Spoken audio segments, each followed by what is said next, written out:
whenever we explore our inner landscape, the world changes because once we change, that the world has changed. And I just think that that connection, the world changes Mm, every time mm, you do something, the world changes. Whether you can see it, and the ripple is what you mm. are kind of, how far is that ripple going? But worlds change, alter, and end every day because people's things come to an end, and that world has changed.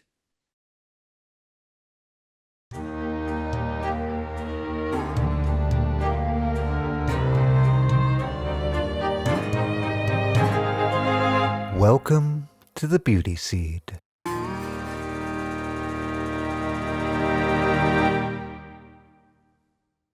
Comes up in and around this conversation of the new earth is people throw this phrase around a lot, and very rarely is it unpacked of what does it mean for us. For me, I first came across the concept of the new earth not through that terminology, but during coffee with a friend in the summer of 2000, sitting in the sun at my favorite coffee shop, funnily named Evos for evolution, in Ashland, Oregon. And the conversation came up around what I, if memory serves me, was something brought up by Dolores Cannon.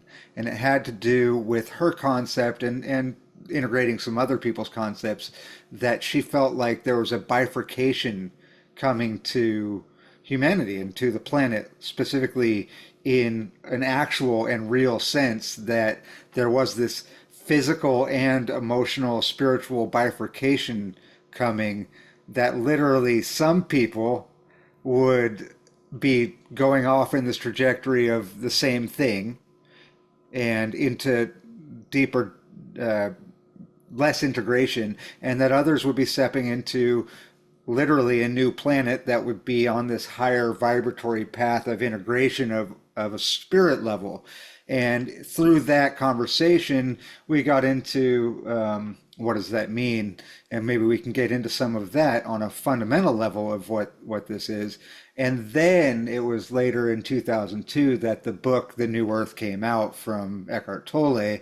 And I think that that was for me where that term came into the common lexicon and acknowledgments, that this is a conversation that's happening and it's of the times.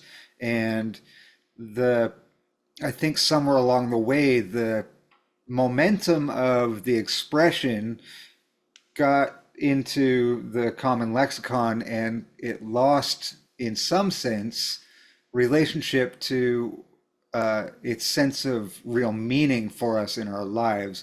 So I'd like to start with, um, like, I'm going to go with my screen. I'm going to go with Anna. Do you want to tell us a little bit about New Earth and how that phrase even came into your life, and a little bit about that, or something of that nature? Or would you like me to go to someone else? I'm happy to pop in. I guess sort of say that it's something that I keep hearing from different directions. I'm not sure when I started hearing it, but I just noticed I was hearing it more and more. I'd see it, and I was like, and when a term gets really popular, but it seems ambivalent in its meaning, or it's sort of people are just using it, but it's yeah, not clear exactly what they mean because it gets so open to interpretation that for me, I was just like, okay, so what are people talking about? What are they going on? Is there a whole new planet? And I have heard the thing of like the shifting of realities or separating of consciousness, of sort of being in the same space, but not seeing each other because what's going on is of completely different frequency. So I've heard of that. And then I've heard of like maybe in a different dimension actually creating a whole new earth. So maybe it's not actually on this planet, but it's somewhere else in another Hmm. dimension plane. And then I guess there's the side of it of I guess people just being a little evolving and being different, but it's still everyone there. So yeah, for me, it was just a lot of questions and a lot of clarity around what it is, but it seemed to be popping up in the vernacular more and more. So Sure. So it's yeah, nice. there's a sense for me that there's this kind of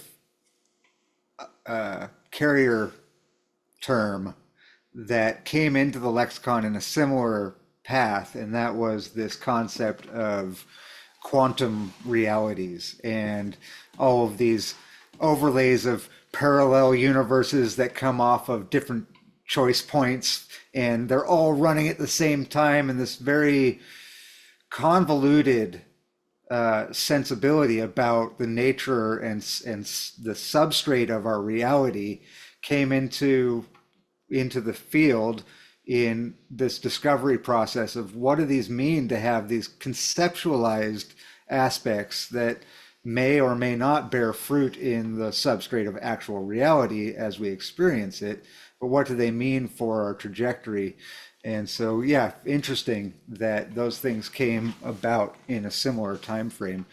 Kathleen, do you want to step in and give us a little taste of what you have to say about it? Yeah, can I come in after Litmus? Because I'm sure Litmus might Oh, talk about sure. the precession of the equinox and stuff like Oh, that. So I could maybe great. come in with a Yeah, different yeah, great. angle after Litmus. Cool. Well, we'll segue right into Litmus. I'm sure you have plenty to say about this, my brother.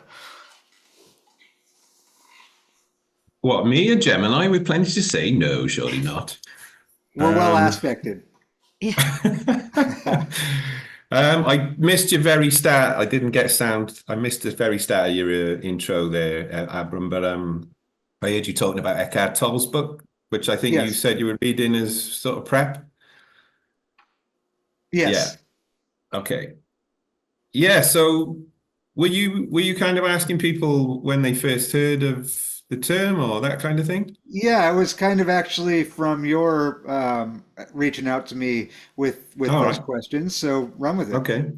Okay, cool. Yeah, so I guess I only really remember starting to hear about New Earth really in the last couple of years. Really. I can't even remember if it was pre-COVID times or afterwards, but only in that sort of in the last few years for me. And I think my the main place I heard mostly it used was because I follow Pam Gregory, an astrologer, and she's a really good astrologer and actually uses some astronomy as well. But then she also has some of this new age stuff in there, She which brings it up quite actually, often. yeah, but some of the stuff like Lionsgate, and I don't want to offend anyone, but like technically, if you look at some of that stuff, it's just not. It doesn't, it's not real or true. She does kind of baffle me a bit, where she's really good on one hand, but then uses quite some of this new agey stuff, which it actually isn't technically sound at all. But then, some people would say, well, astrology's not technically a load of rubbish anyway. So, depends where you draw your lines. But yeah, so it's last few years for me. And really, Pam talks about us all having light bodies, and vibrating at a different frequency. And the people who vibrate at the lower sort of 3D, and then that's another thing, 3D, 4D, 5D, that all seem to come out about the same time. And it's like these terms, like you just use, they're reaching out and holding space. These are all kind of new to me as well, and all seem to have come in the last few years in my culture anyway. So Yeah. that's all new to me. So yeah, so the way Pam talks about it, I just really don't resonate with that at all. And as Kathleen mentioned, it's probably because I'm onto this whole yoga cycle, 24,000 years cycle of human consciousness rising and falling, which we've had sessions on CPNC about, Yes. So I do think it's highly possible that at some point in that cycle, like in the golden age, we may well have light bodies which are ethereal and don't live in the 3D 5 sense physical world. Mm-hmm. But I don't think it's going to be next Tuesday kind of thing. Do you know what I mean? So We wanted a date. Yeah. I think from Pam's kind Bag. of, yeah, Pam's kind of talking about the next few years as this all happening, you know. And I definitely do go with her on some of the astrological cycles she's talking about, where we're going into fire and air rather than earth and water, like with great conjunctions and things like that. So that kind of all makes sense if you follow the cycles. But I find there is, like Anna said, a lot of ambiguity about it. And that's why I think a few of us wanted to have this chat, right? Because we've probably all got different conceptions of Sure. what's included in it and what's not, and is it new age or not, and all of this kind of stuff. So for me, I don't really like the term New Earth because it's. I might have said in a note somewhere. I used to work in marketing, and if you want to, sell some more product, you just repackage it and call it new, Yeah. right? And then Yeah. it's new. Hey, let's go to the latest nightclub. That's the place to be now. So we can be cool and. So, it's a bit of that for me. So, and I think, like I said, New York was named after York. And if you've ever been to York in England and New York, I know what I definitely prefer to be, right, in terms of energy, vibration, frequency.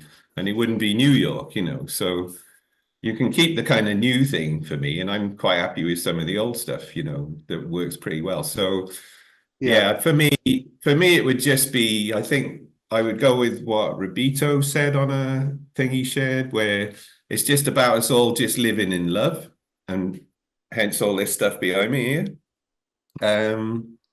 Living in love and treating each other with love and respect and equality and all of that stuff, and getting out of the ego and more into the intuition and the soul and the heart vibration.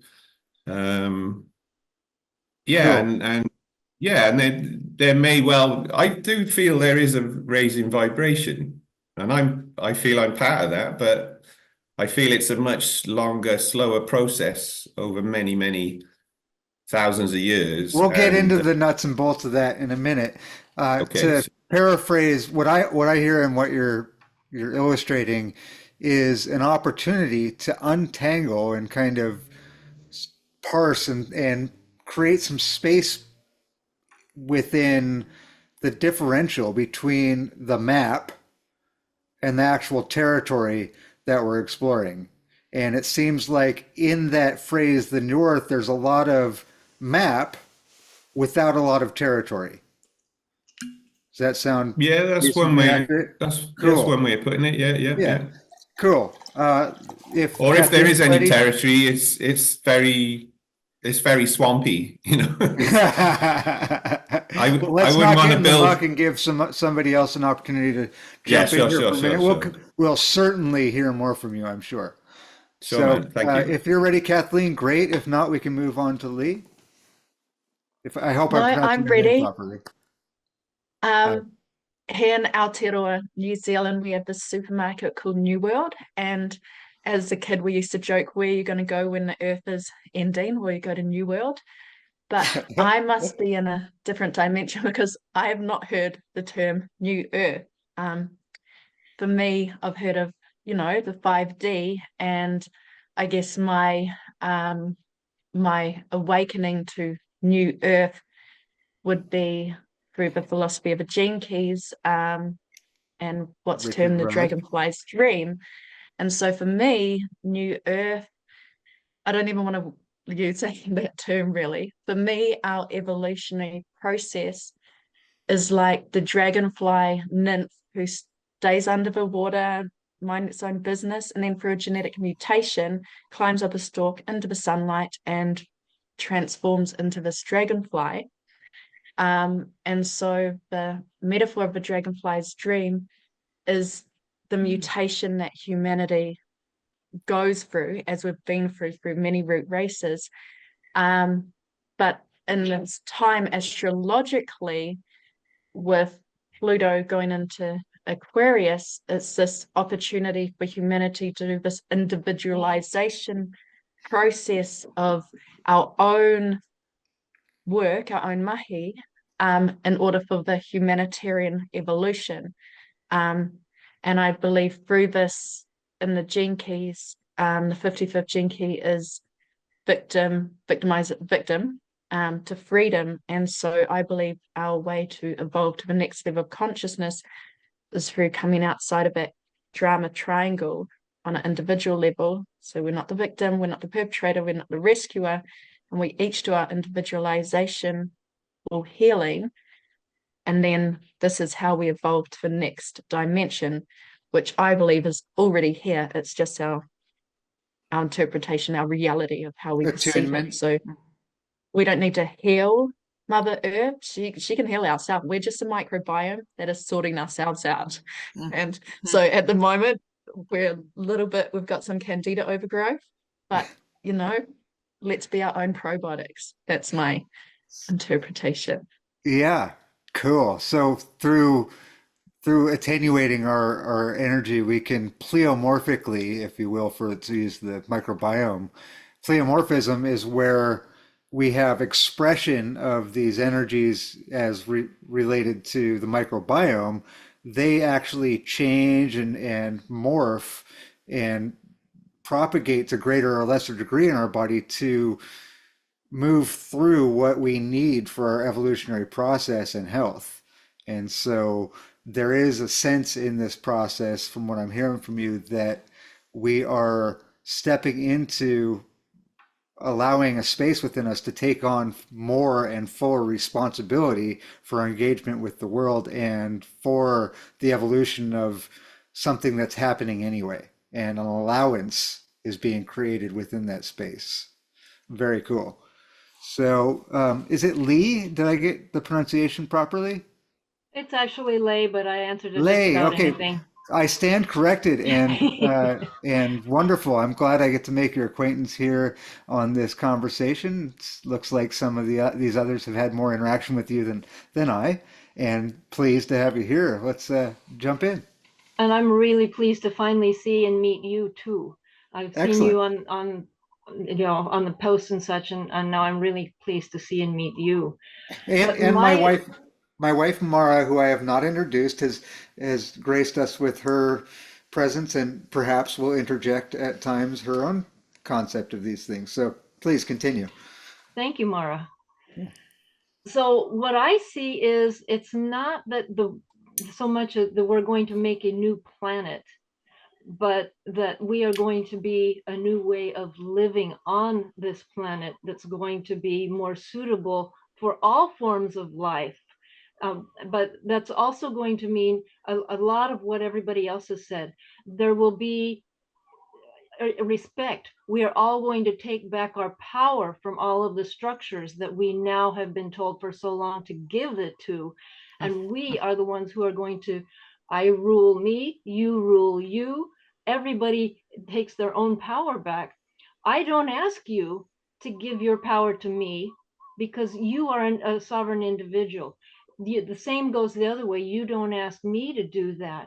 And when we all live in that kind of a world, then we are able to, everyone has what they need. Everyone has plenty of abundance. When we have that kind of peaceful atmosphere, there's no reason to have all of this stuff that's going on around us right now. And it's not so much that the planet's going to be new. It's that we, humanity, are going to have a different way of living on this world. And that's what, to me, it's all about, is not that it's a new world. It's a new creation of humanity in this world. And all of what everybody else has said goes into that and works perfectly in it. Yeah, totally. And in that is an observation I've made of what seems to be occurring throughout many avenues. And I'm going to put it through the lens of law because that's often what I look at, is that there is in a sense a bifurcation happening, and that bifurcation seems to be most apparent in these relationships where there are people who are choosing to kind of go against the tide a bit by remaining in the momentum of custom. and those customs are degrading and falling apart around them, while there are those of us choosing to step into right relationship with each other by taking responsibility for our own actions and our place within natural law, our place within being resident and embodied in our place within, the earth, and as a part of it rather than as an overlay that has to interact with that thing that we get to extract from and utilize, and all of that aspect of it, and integrating it into a process of interchange and relationship that is in line with the natural order of what we see expressed throughout creation, right? Cool. Excellent. Helen, do you want to hop in there? Do you have something you'd like to expand on, add to your own perspective? I had to actually go and look up what bifurcation means. Bifurcation means No, I've off the looked it up. cuff. Do you want me to give you a definition? I have one, but Oh, it great. would Go be for it. Go for it. no, it would be good if you actually gave me what your definition, because then I would But know. I see the bifurcation bi, is, but yeah, bifurcation in this sense, I think, is where we had kind of a trajectory of common ideal and paradigm. The bifurcation in this sense is that there is a split between those that has made one path over here and one path over here, and that it's becoming more difficult to find a chord between the two to straddle those two different paradigms and keep equilibrium. So, okay, thank you. Thank you. In terms of New Earth, it's a very new concept for me. I was surprised to hear that it was Eckhart Tolle in 2002. It is something that I have only in the last 4 years heard about, and I've struggled with it. I was part of a New Earth, not part of, but I was associated with a New Earth here in Era, but I've been banned and blocked from that, so I don't understand how that was new. So I got a bit confused there. And funnily enough, we had to give our, what is it to us? Because it does seem to be something, there is a thread, but it's very individual. And for me, New Earth is very much like Lay was saying. I just see us living on this planet in perfect harmony because we have the genius, we have the technology, we know so much now. There's no need for disease. There's no need for us to abuse the planet. There's no need for us to abuse each other. We can actually live here in harmony. I can sit in a coffee shop and watch the world go by and know that no one's been abused in order for me to have my coffee or to have my phone or to have anything. That we can utilize all of man's genius and wonder and creativity and just be in harmony, and not you do you, I do me. I believe it's called anarchy is what I'm after, which is each individual taking care and being responsible for themselves. And I think that's been eroded. But it's not a new earth, it's this earth. And the whole idea of leaving this earth and going to another planet, to be honest, has always horrified me because I haven't explored this one yet. I have Yeah. not had the opportunity yet to see the wonder of all of this planet. And I think there's so much more to this planet. And I know I haven't seen it. So for me, in this human skin suit of, calling myself a human, and not too keen on that, but this experience, I don't want to go anywhere else. I want to see what's here, and I want it to be in harmony. I want to live here in a vibration of love and acceptance. And I'm no, we're not a threat to each other. This whole, with me, with the whole polarity thing, and it's just all this melts my Johnny, my head. In truth, so for me, it's not about New Earth. It's about respecting this one and living with this one in a harmonious way. The last 4 years have shown me that there's a very good chance that there are. I don't deny the existence of extraterrestrials and other life forms on other planets, but I don't even know about all the life forms on this planet yet. So for me, New Earth for me is misnomer the correct word? It doesn't make sense to me. I want to live in this earth, and I want people to be free. I want to be able to walk down a road butt naked, if so, and feel safe. I want my daughters and my grandchildren to inherit a planet that is just it is wondrous, but we're free to explore the planet and our experience here, because I'm aware that this soul, this spirit that creates me, will transition to something else, and this flesh will go back to the earth, and then I can go and figure out about going to or whatever it is after this. But I'd really like to just enjoy this one in peace and harmony. And that, I suppose, if I had to give a definition of New Earth, that would be it, without being banned and blocked, because that makes no sense Well, you're not going to get banned and blocked here. Like Litmus just put in the chat, we're wanting to live in a free Earth rather than the idealized new Earth, and within that is to bridge it with what you just so beautifully articulated for us, is this sense you use the word harmony in that a lot, and in my exploration of harmony and music and music of the spheres and in building a chord of musical notes to harmonize with, comes a chord that we can all find this commonality between our different notes within that symphonic resonance that is this creation. That seems to come from an ability to find the clarity and space within yourself to listen to yourself inwardly, and out of that expression of the clarity within you, you can settle into hearing and feeling through what's going on around you. And that space is what I think is coming into the Earth's field that we're experiencing right now, is the space to be able to harmonize and operate at to put it in the parlance of the New Age, at a higher resonance. What that really means to me is that building the capacitance within myself to be able to accept my own song within that greater harmonization with others, right? And yeah, I think we're stepping into a world of great opportunity.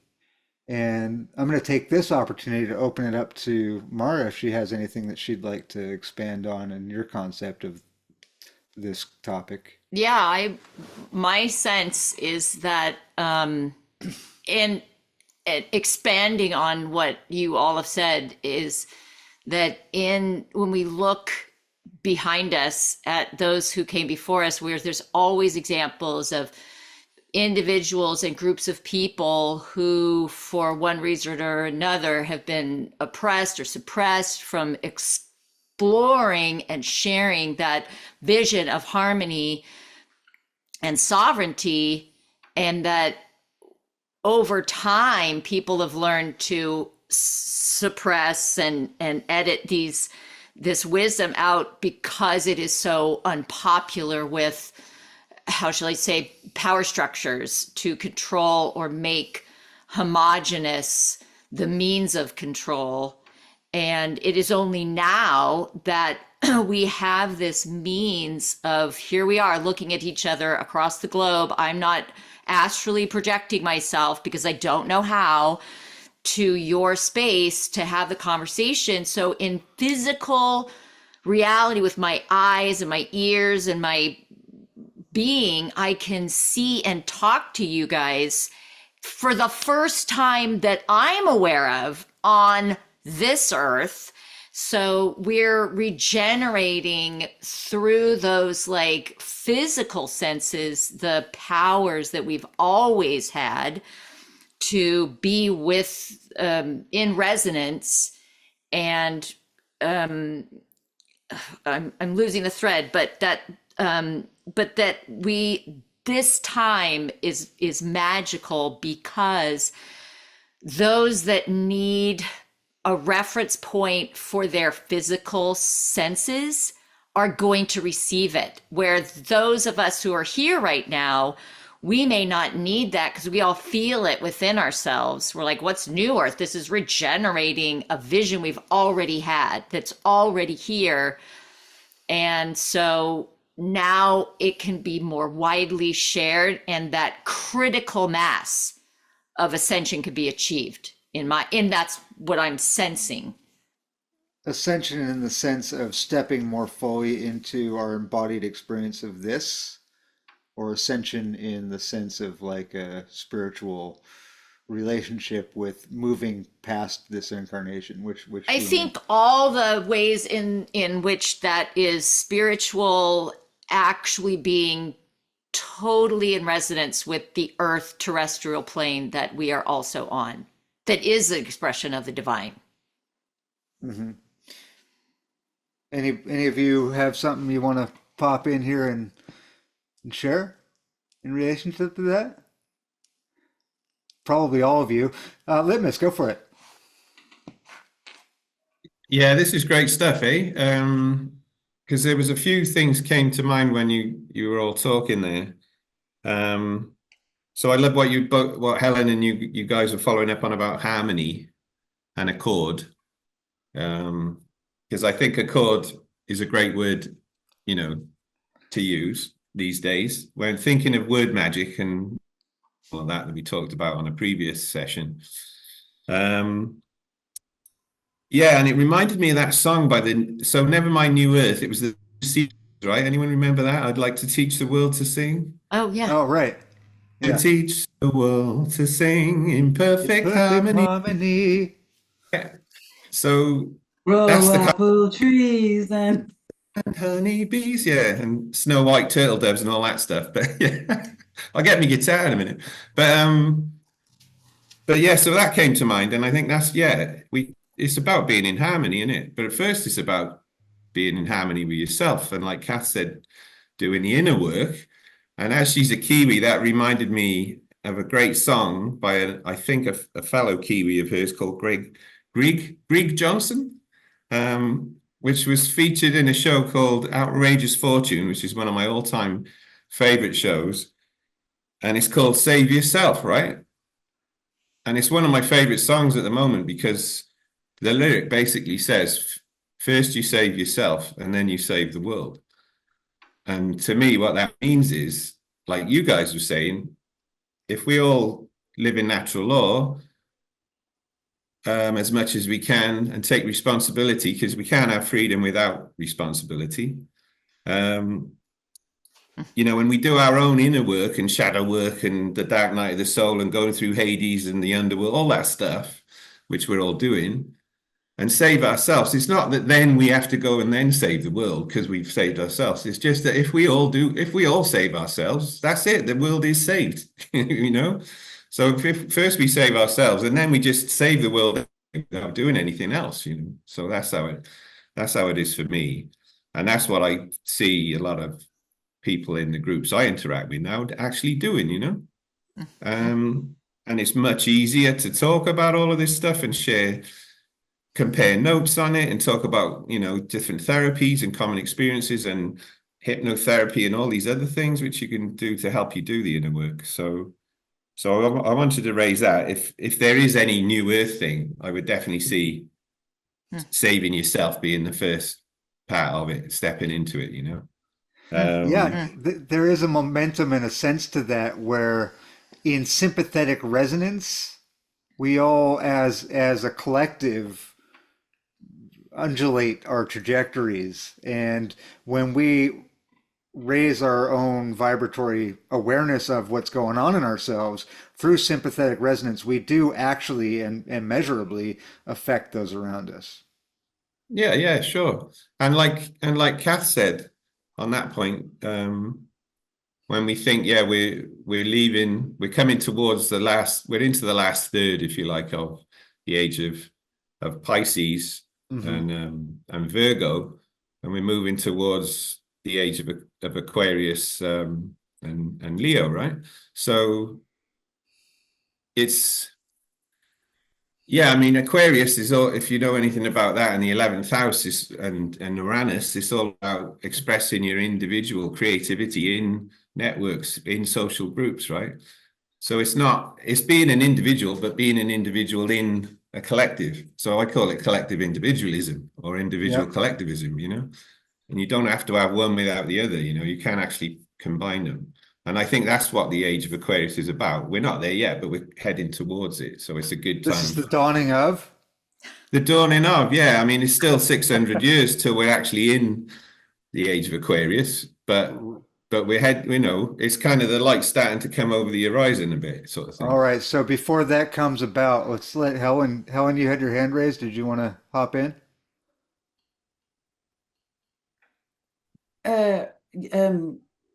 Sorry, I just went 600 years. I thought the age of Aquarius was 600 years, just blow me. Kind of, I'm like 600 years. Depends on which variation of the sky clock you're going with. All right. I just wondered, why am I even concerning myself about something 600 years away? So yes, I did want to because I suppose one of the things as well with the new Earth is that there's nothing new. And some of this plays, I'm not sure the correct terminology to use here, to ancient things and to prophecies of over 600 years. Can't get the 600 years, just kind of blown me. And one of the things when somebody mentioned, and I'm terrible for remembering stuff, well, sort of, about us moving together on this earth in different vibrations. And I've wondered over the last 4 years whether that's what the rapture is about, where two are taken and one, there are two and one is taken. Because I think over the last while, sometimes I've definitely been physically in a place, but no one has seen me. Well, they've seen me, but they haven't. There's been no. We're literally moving. I think we are kind of moving in different frequencies right now.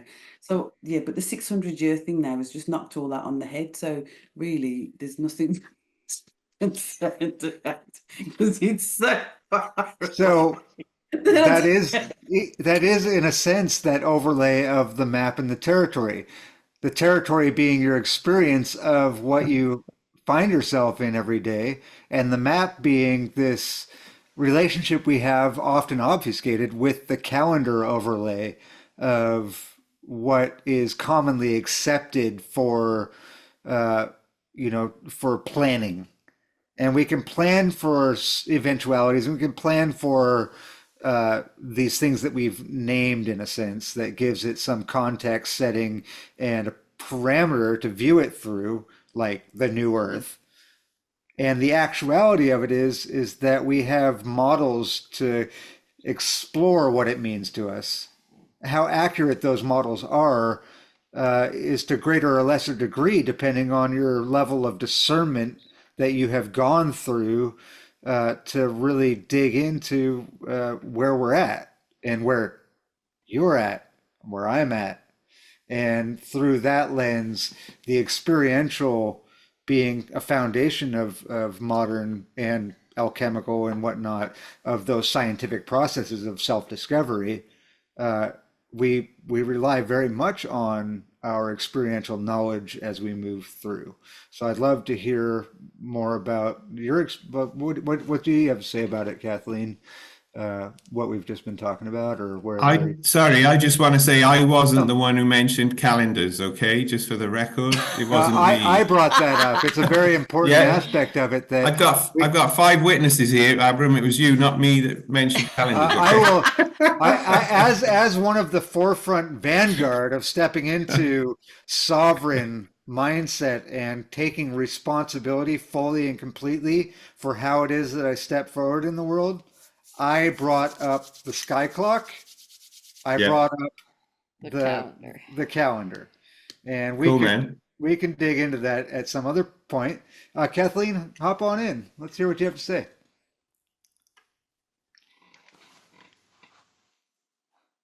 Well, I love that you brought the music and the resonance in, because I going to talk about the Gene Keys and Richard Rudd again, because this is kind of my North Star of where I see humanity and the world going.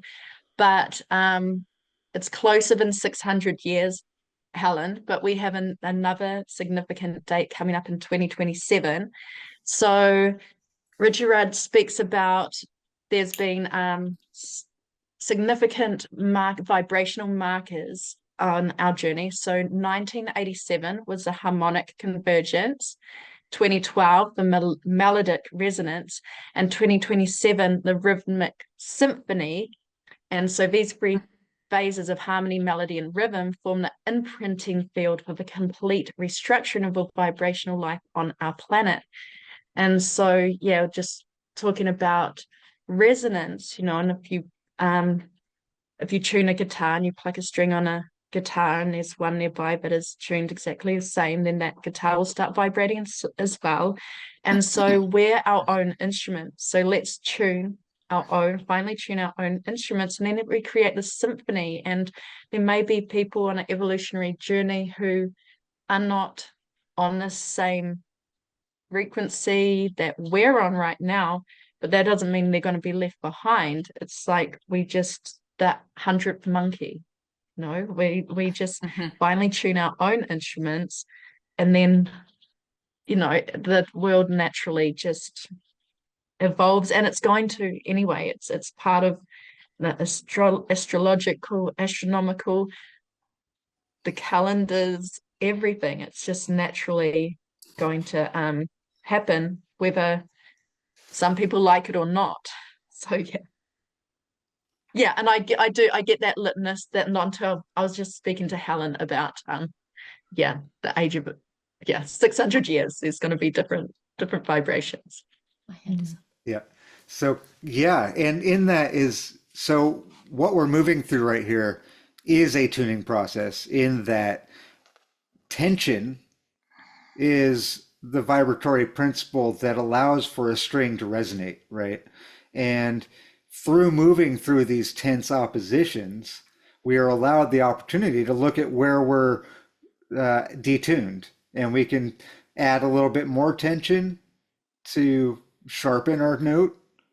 We can loosen up on our tension a little bit to bring it down the scale, flatten it out a bit until we resonate at the right opportunity for our own development and step into harmony.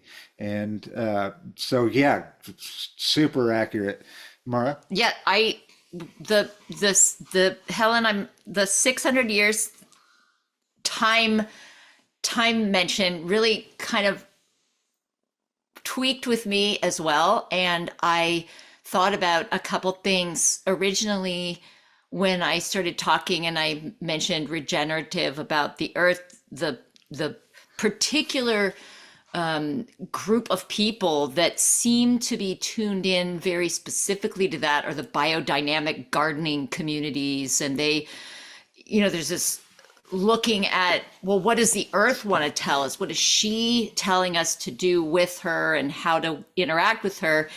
And then through that 600-year idea, I remembered a story about Oxford, and that they were looking at one of their buildings and realizing they couldn't build it back the way it had been because, oh shit, look at these timbers. We don't have trees anymore that could do this. How are we going to engineer this? And they spent time and money trying to figure it out. And then somebody had the off idea to ask the gardeners at Oxford, the groundskeepers, what do you think or know about this? And they said, well, that's what this whole grove of oak trees or whatever trees over here was put in for, was to replace the building. They were planted hundreds of years ago. 400 years before. In order to replace when the time came. So that 600 years suddenly seemed like a drop in the bucket for those of us who think in time periods that big. And so it made me feel more comfortable, but it also made me remember that I don't want to live a short, piddly life either. And I don't think any of you do. Your trajectory energetically is so much bigger than 90 years. So anyway, that's my 2 cents there. Did you want to hop in on that, Kathleen? I saw a comment come in there. It just makes me think of, we don't plant nut trees for ourselves. We plant nut trees for our grandchildren. It's always just that everything we're doing is for our great grandchildren, or we're all going to incarnate, I'm sure. I know if they say if you're fully evolved, if you don't want to come back to planet Earth, well, I freaking love this planet. So Yeah. I'm totally down coming back. I'll Yeah, take me too. whatever God gives me. Oh no, I'm not looking to come back at all. This is me done. I'm done. I plant trees. I do plant trees, and I do wish to ensure that my children have a beautiful place to be. But I'm done. I am. Well, Yeah. my last incarnation was in Golden Age, and I just came back here to remind everyone about that. So Right. I wish. No, but just on this 600-year thing, like I say, we're not saying we have to wait till then for anything, because if you do go with this time clock, the sky clock you were talking about, Abram, and look at that cycle, we've been raising in consciousness for the last 1500 years, and certainly in the last 300 years since we left Kali Yuga, based on that theory, that system, which I still go with because I haven't found anything that counters it yet. But so we're raising in every day. We're raising in vibration for a whole 12,000 year cycle. If you follow that cycle, so to wait 600 years. All I was saying was we won't be fully in the age of Aquarius until 600 years have passed. Just to be clear, so the vibration's going up all the time, more and more and more. And the theory is because we're moving closer to the supermassive black hole Sagittarius A at the center of the galaxy, which gives off cosmic radiation and changes and activates our dormant DNA, or junk DNA that they call it, not being used at the moment, and switches on more of our brain capacity we're not using, and all of that stuff. So that's the theory. And it does kind of happen anyway, as Kathleen said, but by us becoming aware of that and working with it and doing our inner work and saving ourselves, then it does, it becomes a self-fulfilling prophecy as well. So it's a kind of weird concept, like, would it happen if we didn't do anything anyway? But I think the fact is that unless you want to live in ignorance, once you become aware of this cycle, you do want to live in that way to help it keep going up. You don't want to just ignore it and sit back and watch telly. So that's my take on it anyway. Yeah. And you live in anarchy, which just means equality, basically, doesn't it? So Yeah, there's also another concept that came into my field recently, the word being synarchy. And synarchy is a nice synthesis with anarchy, and might be worth digging into at some point. cool. Lei, would you like to hop in there? Yes, I would actually. There's another way of looking at it too, especially for anybody thinking about, 600 years is a long time. Linear time as we know it, is a human invention so that we can organize our days, our lives, and such. The true time is everything is now. The past, the future, everything is in this moment right now. 600 years is nothing. It's now. It's still, we're all living in the same time right now in this moment. And so if we get too caught up on 600 years, we're going to miss what we can do right now. Mm-hmm. Yes, for sure. And in that is an opportunity to really bring our energies back in to be present and coherent, using that lens of future visioning to maximize the beneficial impact that we have in our lives day to day, right?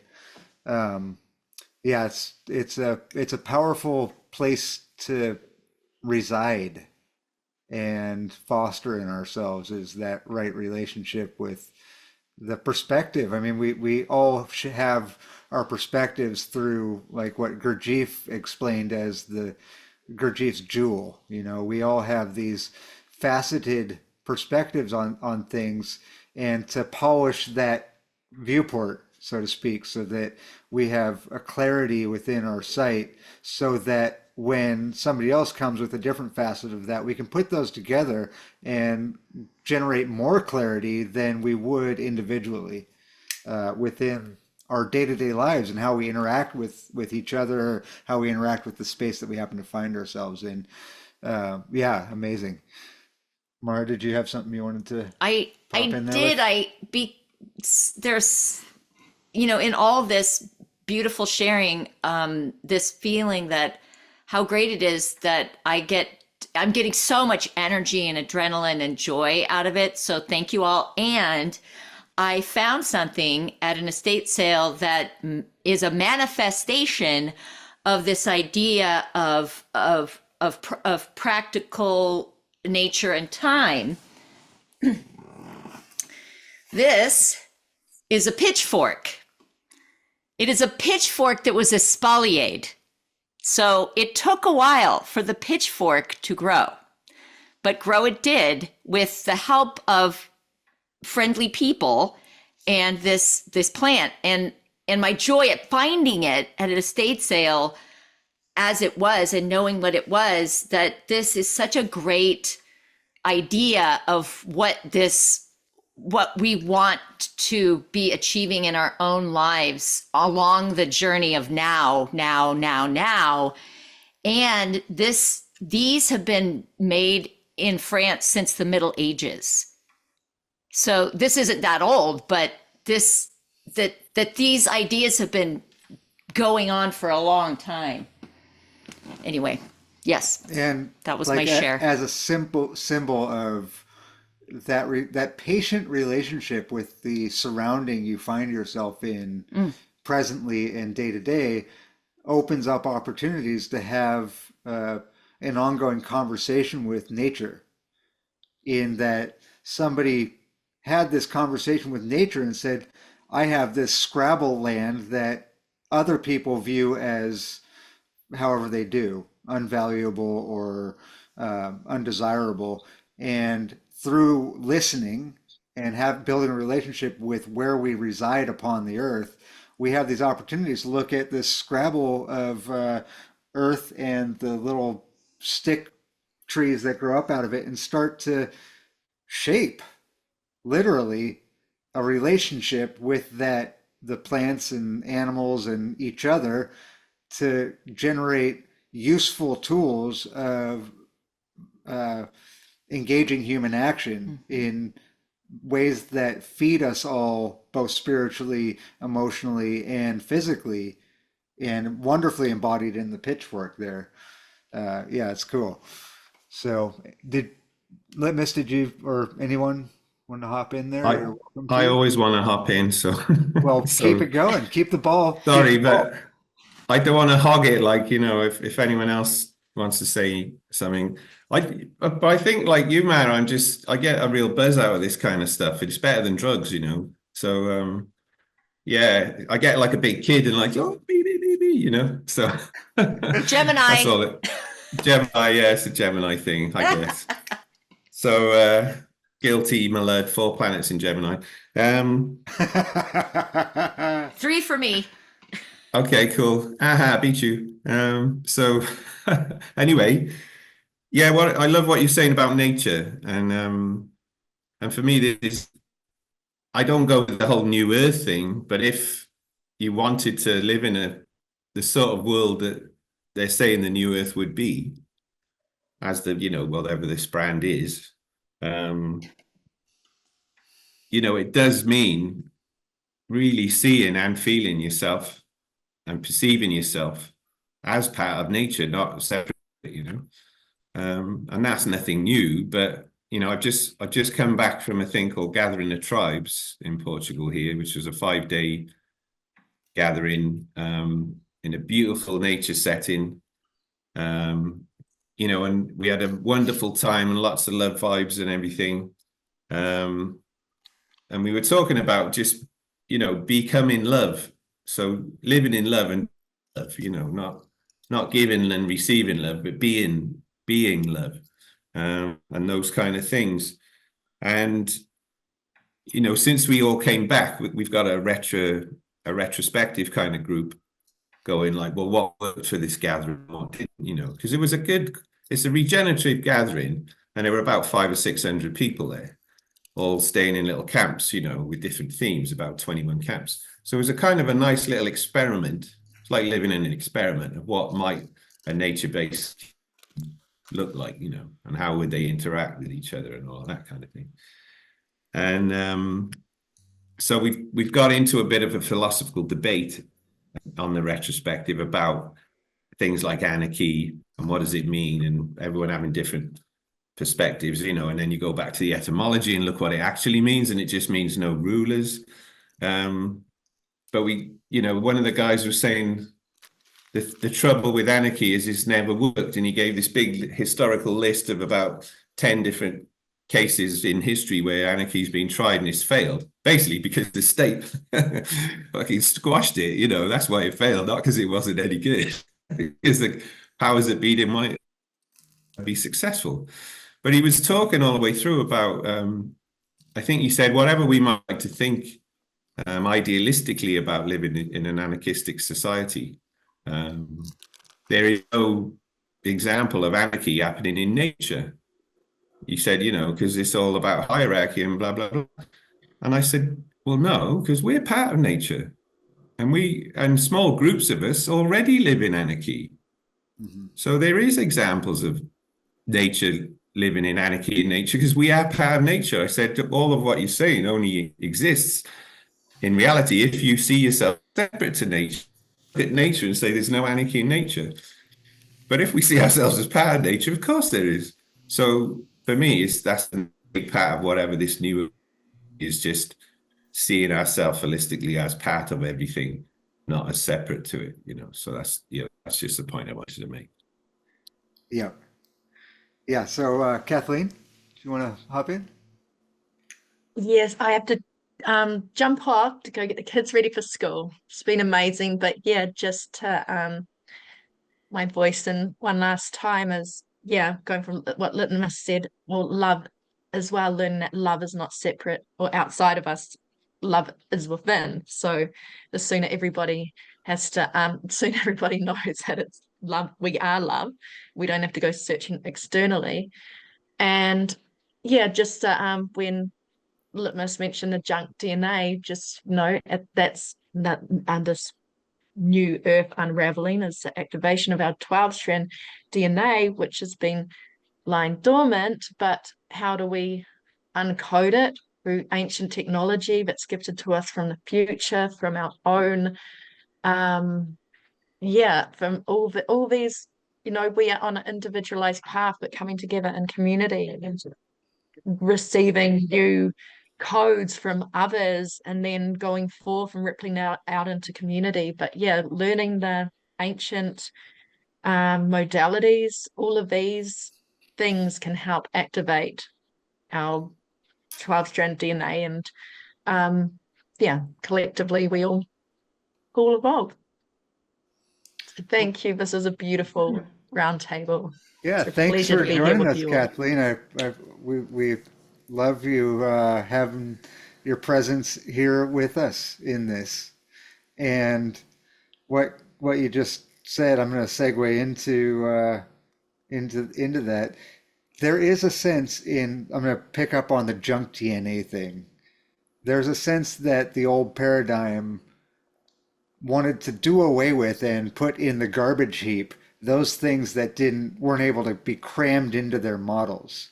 And for me, when I look at a phrase like junk DNA, I go, wow, there's a lot of great questions in exploration of what is there and what can that lead into about what I don't know, because looking into what we don't know is where the breadth of exploration is. It's like the lead into exploring potential and possibility and stepping into, okay, I don't know what this is, but if I lean into it, I might be able to catch a glimpse of where it could lead to and how that can be applied in really acknowledging and accepting what we don't know opens up the space for stepping into a relationship with the unknown to move forward into uh, these newer concepts. Like the new earth, in a sense, is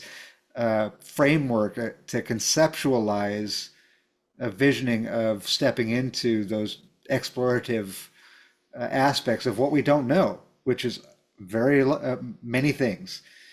And since all is known and all is in right relationship with creation on some level, that DNA that is called junk must be there for some purpose and for the betterment and forward progression of creativity in some way.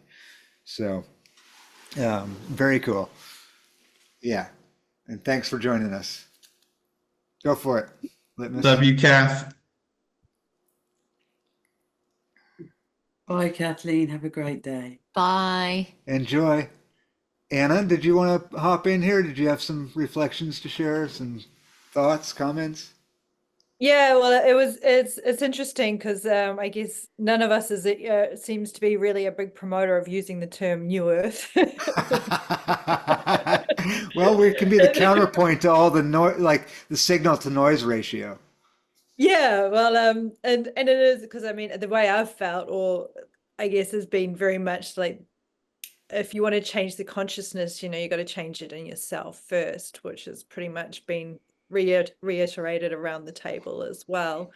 And I guess some of the things, because I guess I follow kind of the yogic path or the tantric path of the classical tantra, which is all really about sound vibration and sort of working with mantras to sort of almost tune the body like a tuning fork and creating the sonic vibration, and then that affects all the frequencies on the body, which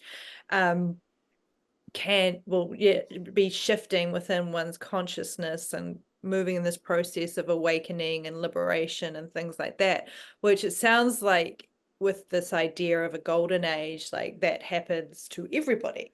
Whereas, in this era, we can still, have those experiences, but it has to be self-driven rather than it's going to happen maybe naturally through the shifting of the frequencies of where we are in the universe or the galaxy. So yeah, I thought that's been where my focus is, just sort of working on my own stuff and self, which is always, a lot of fun and full of obstacles. So yeah, that's kind of, I guess, it's sort of, it seemed that we're sort of on the same page, I think. Because Sure. I see Litmus's comment. Yeah, I haven't seen too much of what Sarah Shave is talking about, because I know she's got the New Earth podcast. So, but I guess, the way we can use things, like we do have that ability to choose what things mean to us and how we use them. So that's also seems to be useful as well. And one thing I wanted, like, I guess, Litmus, you said something about the light body, and I wasn't totally sure what you were referring to there, because I work with energies anyway. So like we already have a light body. We have got this physical self, but we've also got like a whole set of frequencies and energies that are surround us. We just don't necessarily see them, but we can tune into them and we can feel them and we can sense them. Well, some people can see them. I can't, but so like we already have this body of light. It's just this part of us is the most densest part of that body of, well, light and sound essentially. So yeah, I thought Yeah, I was quoting Pam Gregory there, Anna. okay. She talks about us kind of getting light bodies or moving into light bodies or something like that. So Yeah, I yeah, I think wasn't really what she meant. Yeah, I have heard things like that as well, but then like that makes me think of death, because then we shed the physical and we become a body of light. Yeah, but like you said, we have an aura and stuff, and we have four bodies anyway, spirit body and the mental body and the emotional body and the physical body. You can consider those bodies as well, I mean, I'm going on a diet, so I'm going to have a lighter body, hopefully. A light body, but I'm not going to probably lose too much weight, but Yeah, maybe a lighter body. Maybe when we raise our vibration and we live more in love, we do just become more light, you know? Maybe we just give off more light or something. Yeah, Go for go. it, Helen. I've got a niggle that I'm not quite sure how to. It's around, like you've just said, raising our vibration, and there's a lot of talk of raising vibration, raising consciousness, raising. For New Earth, there's all of this raising, and it's just kind of there's something not, it doesn't gel with me, because if I rise, where are we rising to? Is there a pinnacle point that we're rising to? And if we are rising, because I believe that all is expansion and contraction, and it's that, I think it's called the Torah, it's constantly going like this. Yeah. If we're rising all this consciousness, I just think, oh, excuse my language, oh fuck, there's a drop coming, because we've got to come back round again. And if we're cyclical and all, and so I've got a bit of a thing that's not, it's not unifying, it's within me, like I suppose I'm relaxed. The only thing that makes sense to me is the story with the teacher and the pupil, when Master talked to me of enlightenment. Before enlightenment, fetch wood, carry water. After enlightenment, fetch wood, carry water. So there's this, where are we raising to? Is there a point that we are trying to head to? And who knows what that point is? And could you please tell me what it is? Or, oh, you all know the point that we're raising to. And can we only keep going up then? Because if we keep raising, then we're just going up all the time. And these things confuse my bunts. No worries. Anna, I would love to hear from you. I guess because, yeah, like I'm glad I made you laugh, Mara. I actually try to avoid using the word raise vibration, personally, because I don't see it that way either. I don't like I think about expansion of consciousness, which, when we talk about the junk DNA and dormant parts of the brain and things like that, is I see it sometimes as shifting frequencies and expanding our ability to be aware of more frequencies and information and energy, rather than like raising to something. Because yeah, I've had trouble with that phrasing as well, which Yeah. is so if I did use it, I was like, oh, because I try and avoid it, because it doesn't necessarily make sense to me as well, because it's like we're already in a vibration, and it's not like we're going to move necessarily out of this vibration, but it's more like we have a greater expanded capacity to shift into an expanded set of frequencies. So it's not like this part stops being in a frequency zone, but it's like we have more capacity to be in more frequency zones, in a way, if Yeah. that makes sense. And it's Capacitance is a great word to use as a descriptor of that space, in my view. yeah. So it's like it's all already there anyway, but it's our ability to connect to it. Like some of the tantric teachings that I've been learning recently is like, which is from previously untranslated texts that have only been translated in the last 10, 20 years. And this whole idea that Kundalini lies dormant in the base of the spine and the Muladhara chakra is incorrect. It's never dormant. Kundalini is always there and it's always active. And we don't awaken Kundalini, we awaken to Kundalini, because it's an energy that's already there. It's never dormant and it never sleeps. If it's dormant, we're dead. There's no movement in the body. So Kundalini is already feeding it. So it's and so this idea of, I like to use the terms more of those traditions of awakening to things rather than raising a vibration, because that more connects to the way I perceive things. And so we awaken to more and more of what is in sort of this field of the universe and things. And so if that makes Yeah, sense. that makes a lot of sense. There is an aspect of that I touched on often lately, and that is that, there's a lot of talk in that space, in the space of New Earth and the New Age and all of those things, of awareness and bringing elevating your awareness and whatnot. And to me, that is a second order aspect of something much more practical and internal, and that is, like you were talking about, capacitance. And capacitance, in my search and delve into it, capacitance comes from building an aptitude for attention and focus. And that aptitude for attention and focus then can be channeled into an awareness. And you build awareness through building an aptitude for attention and honing that focus. And the harmonics that you experience are an outcome of a raising of your ability to attend and to focus. And out of that comes an awareness and a capacitance to allow Kundalini to do what it naturally does, which is flow through. And by honing your attention, you're honing your capacitance within your physical embodiment to allow Kundalini free throughput within what Helen was talking about in this toroidal model that we have of that throughput in and down and up and through. And within that, we can become resonant enough in our experience of phenomena to have an attention that can incorporate those finer details of reality within our lexicon of experiential movement, right? Does that resonate? Did you say phenomenon? Phenomena. Phenomena. Phenomena.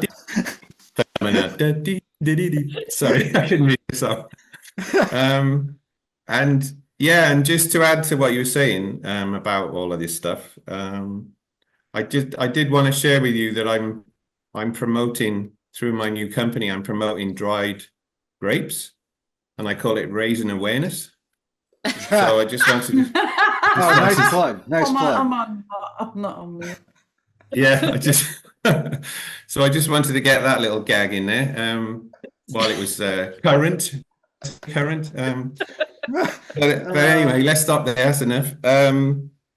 But yeah, so I just wanted to comment a little bit on what Helen was saying about where are we meant to be raising to and what happens then and what, So in the great year yoga cycle theory, which, as I say, and we did do a workshop on this, which is on wisdomworkouts.net if you want to check it out. It was a CPNC session on the great year, another little plug there, but I don't get paid, honestly. But in that theory, and let's not, let's call it expanding, because the breathing out and breathing in of Brahma, right? So the expansion and the contraction and the going up around the torus and back to the center. But in that theory, we expand our consciousness, and we what was it, Anna, you said we awaken to the thing rather than finding something that was dormant. It's there, we just awaken to it, or we become aware of it, kind of thing. But which point did we reach, Helen? In theory, it says the point we reach is peak of the golden age, where we have cosmic consciousness, third eye open. We may not even have physical bodies, no one knows, because there's no records of the last time we were there, 13,525 years ago. But once we get to that, then we start to come down again for 12,000 years.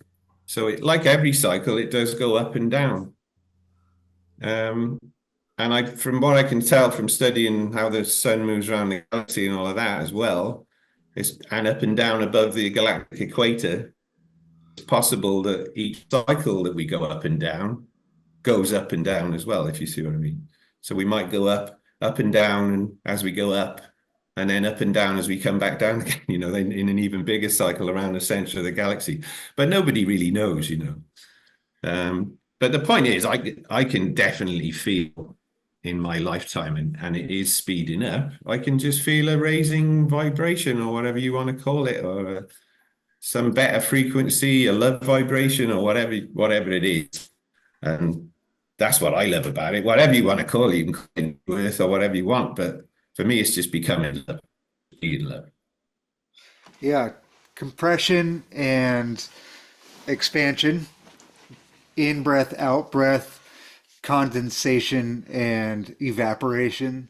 All of these concepts that have been handed down to us and we can meditate on speak to these cycles, and smaller cycles, bigger cycles, and they don't appear to operate by themselves. They appear to operate in dynamic with all of that is going on in what we perceive as experience and perceive as time flowing and moving, and our reaching into the past to make sense of it, and our projections into the future to project outward, to plan, and all of those things are interplays of seemingly of those principles in action, right?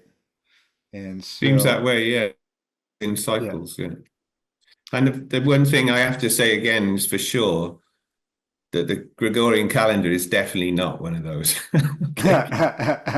We just got to get rid of that shit, man. I mean, it's so out of date and so in history, even though there is only one moment. I think that the moment moved past that thing working a long time ago, and it's moved Well, on to better things. So. there is a sense that this moment is, because we live in a realm that of opposition and polarity, that this moment is in a sense a movement and a pull in time, where we are in this moment being pulled through this oppositional polarity of almost like a sail being pulling the ship through the ocean, where we're falling into that moment, and our capacitance to fall into that gracefully on the one hand, or grab onto the trappings and crutches that we no longer need or serve us on the other. And Mm-hmm. um, yeah, it's dynamic, even though. So the calendar thing, yeah, I think falls into the category for me of being in the world but not of it. And so I engage it to the Yeah, degree that absolutely. it is useful, knowing for myself that it is a model, and an inaccurate model, a useful model at times, and that other things express that underlying truth more accurately and to more benefit to me. And I use those for other purposes. And it's Yeah, like man. going into the garden shed and grabbing the shovel to dig a hole and a rake to pull the leaves, you know? So, Mm. um, yeah. Yeah, Is there they're any? useful tools that still work. Yeah. Yeah. Yeah. In certain And circumstances. yeah, when the nature's right? So Yeah. they're part of nature, not some man-made construct that's not part of nature. Yeah. Yes. Yeah. And Yeah, yeah. any other thoughts from Helen or Anna about these things? No. Well, I I feel do like have thoughts, yeah, but I kind of I feel that we have, for me, I realize that New Earth is not new, and that we all have a particular way of looking at it, but I think we're all the same but different, a bit like, so we're one, and I think it buys into that concept of we are all and all is one, and we are, um some people view it as the hand, some people view it as this hand, some people view it, we're all kind of the same body, I believe, is what I'm trying to say, the same yeah, all, and that I suppose that one of there's a scripture that comes to mind, and it's something along the lines, in my house, in my father's house there are many mansions, and I'm not sure. I have to check whether that's actually a real quote or That not. that it is. We are within that New Earth umbrella, which I think not using the term New Earth would be far more helpful, to be fair. We all actually are of one accord. You know, I really feel even within this conversation that we've had, I've had to learn new language. I've had to learn the language of Abram. I've had to learn the language of Anna, learn the language of Litmus and Kathleen, because we all speak very differently, but I think we're all saying the same kind of thing, if that makes sense. Yeah. So for me, what's come is that we are one and we are all.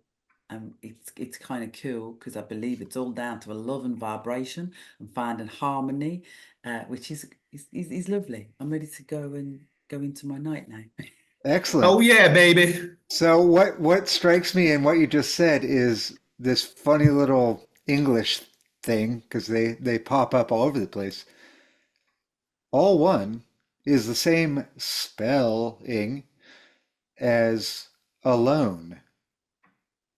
And we sit in that all the time, alone and all one at the same time.